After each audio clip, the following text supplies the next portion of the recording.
Alors, bonjour et bonsoir, mesdames, mesdemoiselles et messieurs. Bienvenue à la chronique de la semaine du professeur Moussa Issifou. Nous sommes à notre toute première émission de l'année 2019. Et cette fois-ci, nous avons choisi de rénover un peu, à mettre du nouveau. Et nous avons un invité qui va essayer de s'entretenir avec nous, c'est-à-dire il va nous poser des questions auxquelles nous allons répondre dans le sens, n'est-ce pas, de la chronique. Et donc, il y a des thèmes donnés et l'invité viendra avec ces questions et nous allons essayer d'apporter des réponses à ces questions par rapport à ce qui se passe au Togo. Alors, notre invité et notre invité de marque est M. Rachidou, qui nous joint depuis New York. Et pour cette émission, cette toute première émission de la chronique de la semaine du professeur Moussa Issifou. Alors, M. Rachidou, bonsoir. Oui, bonsoir, M. Moussa Issifou. Alors, bonsoir. Oui, comment vous allez? J'ai quelques questions à vous poser. Oui. Allez-y. Les élections législatives du 20 décembre passé ont enfoncé profondément notre pays dans une impasse politique. L'Assemblée nationale est devenue plus que jamais monocolore avec contingence du parti au pouvoir à l'Assemblée nationale suffisamment majoritaire pour faire passer des lois favorables au président Faure. L'enjeu principal, c'est l'élection présidentielle de 2020. Alors, monsieur Moussa Issifou, vous qui scrutez à la loupe la quartier togolaise, comment expliquez-vous cette impasse politique? Je vous remercie. Merci beaucoup à M. Rachid. M. Rachid, je vais vous dire que l'impasse a été créée à dessein par celui-là même que vous venez de nommer. Celui-là qui profiterait de cette impasse-là. Et on a envie de nous poser la question de savoir à qui profite l'impasse. Et la réponse est claire.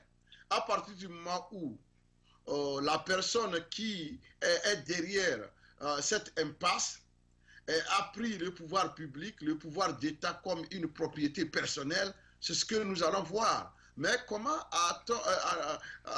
en sommes-nous arrivés là? Comment sommes-nous arrivés à cette impasse? Je vais dire qu'il y a beaucoup d'acteurs qui ont contribué, n'est-ce pas, à cette impasse. D'abord, nous allons dire que la mauvaise foi manifeste du régime qui dirige le pays depuis 53 ans n'est-ce pas, n'est pas à négliger, mais ce qui a été encore, ce qui a donné, disons, le coup de grâce à la situation togolaise pour aboutir à cette impasse, c'est que c'est le rôle trouble que la CEDEAO, cette institution régionale, qui n'est désormais, comme tout le monde le sait, qu'une coquille vide, composée ou bien, oui, animée par un groupe de gens qui, c'est pas, n'ont rien à voir avec la dignité, parce que ils ont vendu cela au diable, du point où, bon, ils se foutent pas mal du sort réservé à la pauvre population togolaise. Alors donc c'est pour vous dire que l'impasse a été préparée, manigancée, entretenue et réalisée par les tenants du pouvoir qui veulent coûte que coûte garder le pouvoir aussi longtemps qu'ils seront vivants, puisque c'est leur conception du pouvoir. Alors c'est pour dire que pour eux, après les élections qui leur donnent une assemblée monocolore, ils pensent qu'ils ont gagné le pari.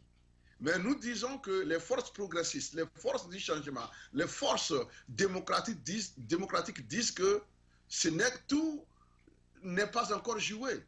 D'ailleurs, ce que les gens oublient, c'est que les élections législatives ne faisaient pas partie du répertoire des revendications posées par le peuple. M. Faure Gnassingbé connaît bien les revendications que le peuple a posées. La CEDEAO connaît bien ces revendications. Maintenant, aller divertir des gens avec des élections qui devaient être c'est pas qui était prévu, même sans les revendications, c'est dire qu'ils ont tiré, c'est pas par terre, parce que les élections législatives ne faisaient pas partie des revendications. C'est-à-dire que toutes les revendications contenues dans la plateforme de l'opposition restent intactes. Rien n'a bougé. C'est pourquoi vous allez voir que l'opposition s'active. Désormais, ça ne serait plus l'opposition politique seulement. Non, non, non, non. C'est toutes les forces vives de la nation. Les 98% des Togolais qui sont fatigués. Les 98% des Togolais qui sont là, LAS, des turpitudes de ce régime, de la mauvaise gouvernance de ce régime, des crimes. N'est-ce pas, que ce régime continue, n'est-ce pas, c'est pas à commettre. C'est ces 98%-là qui disent que nous n'allons plus rester là et les regarder faire. C'est pourquoi, bon, s'ils pensent que maintenant, après avoir tout fait, on aurait pu rouler les gens dans la farine, on a enfariné tout le monde, bon, maintenant on a les mains libres. Ça, c'est une illusion qui ne va jamais se réaliser. Ce ne sont même pas des rêves, c'est des cauchemars qu'ils sont en train de faire. Alors moi je dis que l'impasse a été créée de toutes pièces, à dessein, pour permettre à un seul clan de régenter le Togo. Nous allons dire qu'avec ce qui vient de se passer au Zaïre, même s'il y a déjà des contestations, nous allons dire que le Zaïre est en train de mettre son passé lourd, son passé honteux derrière. Parce que, il est vrai, il y a eu deux camps de l'opposition. Il y a eu Tshisekedi, il y a eu Faïlou, et tout ça là, mais l'essentiel c'est que Kabila n'a pas pu manigancer pour imposer son candidat. Les pressions étaient tellement fortes que Kabila n'avait plus autre porte de sortie. Alors moi je demande à M. Faure Gnassingbé, est-ce qu'il veut que les gens lui fassent de telles pressions pour qu'il puisse comprendre que quand le moment arrive, il faut partir? Moi je pense qu'il a toujours la chance de sortir par la grande porte. Lorsqu'il va prendre la parole de son propre chef, librement, un homme libre et conscient, et se prononcer par rapport aux revendications du peuple togolais, vous allez voir qu'il va rentrer dans l'histoire. Avec par une porte honorable, il va avoir une sortie honorable. Et c'est comme ça, c'était le souhait. Et ça a toujours été le souhait des Togolais. Les Togolais disent qu'ils veulent voir un ancien président libre de ses mouvements, et qui puisse aussi aider les nouveaux qui vont venir. C'est ce qui se passe partout. Alors, la balle est dans le camp de M. Faure Gnassingbé. S'il veut, il peut toujours sauver le meuble. Il n'est jamais trop tard de mieux faire. Et je pense qu'il est capable de le faire. C'est pourquoi, quel que soit ce qui se passe, on continue de croire que peut-être il y aura un sursaut. Ce n'est pas une prise de conscience, et qui pourra le pousser à prendre la parole pour s'adresser au peuple, pour lui dire que j'ai compris vos revendications, désormais je me plie à ces revendications qui sont des revendications légitimes, républicaines. Et je veux que le Togo ressemble à ses pairs de la CEDEAO, que le Togo ressemble aussi aux pays de l'Afrique, aux pays du monde, qui sont dignes du respect. Parce que le Togo tel que nous le voyons, où nous sommes en train de faire une régression vertigineuse.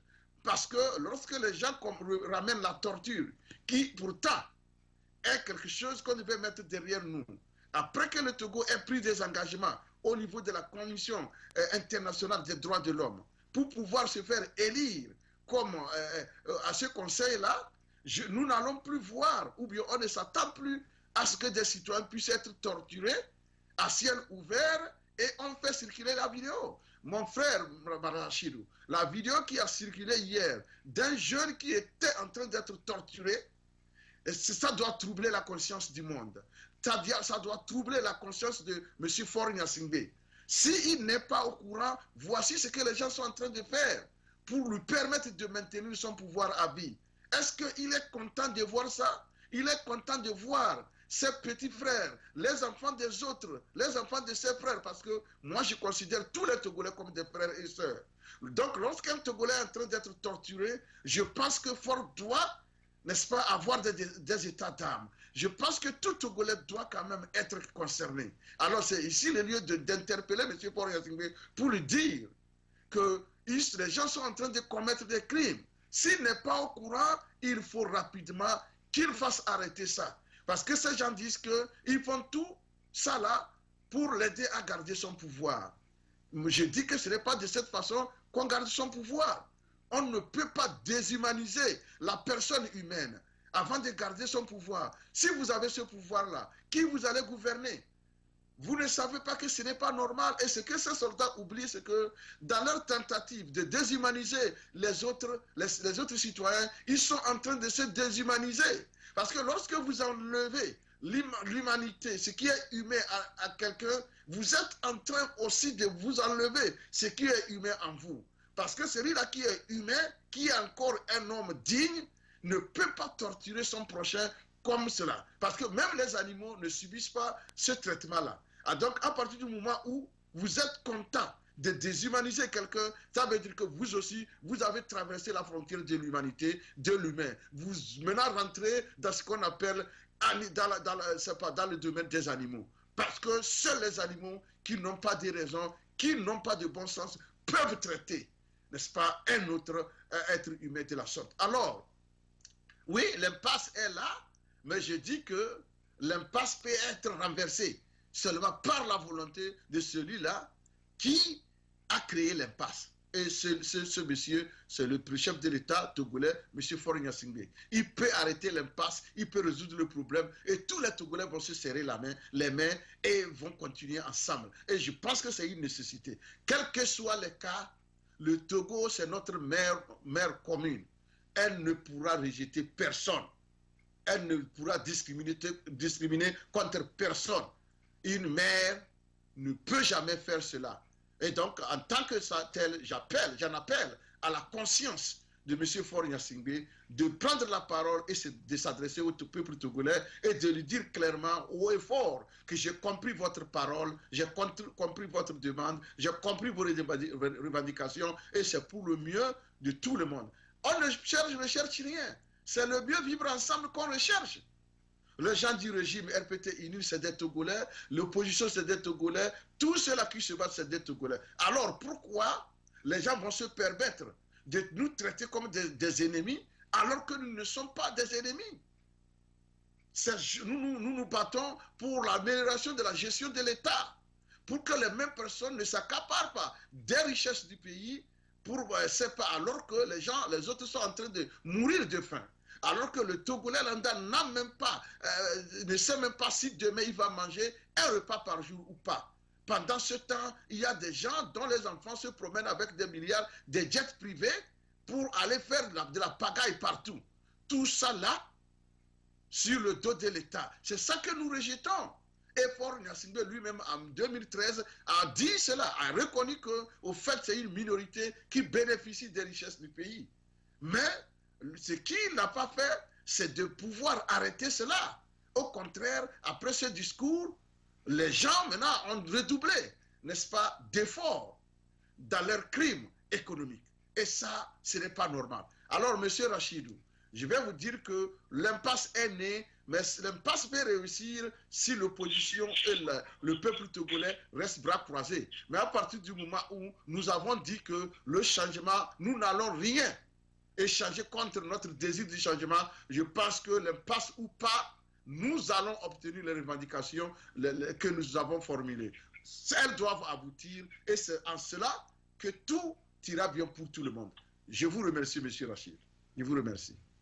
Bon, merci, monsieur le professeur, pour... ouais, nous allons prendre une pause avant de prendre votre deuxième question. Merci, une pause d'1 minute. Ouais.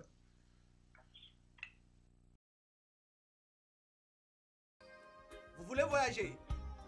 Achetez vos billets d'avion à l'agence de voyage Tempo Afrique Travel. Avec l'agence de voyage Tempo Afrique Travel, pas de problème de connexion, pas de problème de transfert de vol. Avec l'agence de voyage Tempo Afrique Travel, c'est le voyage en toute tranquillité, en toute beauté, de votre maison jusqu'à votre destination. Votre satisfaction est notre plaisir.